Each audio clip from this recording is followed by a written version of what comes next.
موت کے وقت مریض کے قریب جا کر مت کہو کہ تم مجھے پہچانتے ہو میں کون ہوں۔ علماء کرام بار بار ایک نصیحت کرتے ہیں، ایسا مریض کہ جس کی موت کا وقت قریب آ چکا ہے، اگر مریض نے ایک دفعہ کلمہ پڑھ لیا ہے تو اس کے ساتھ بار بار باتیں مت کریں اور اس کا آخری کلام کلمہ ہی رہنے دیں۔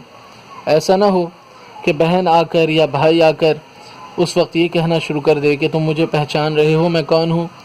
اس وقت اس سے اپنی پہچان مت کروائیں اور خاموش رہیں تاکہ اس کا پڑھا ہوا کلمہ اللہ تعالیٰ کے یہاں قبول ہو جائے۔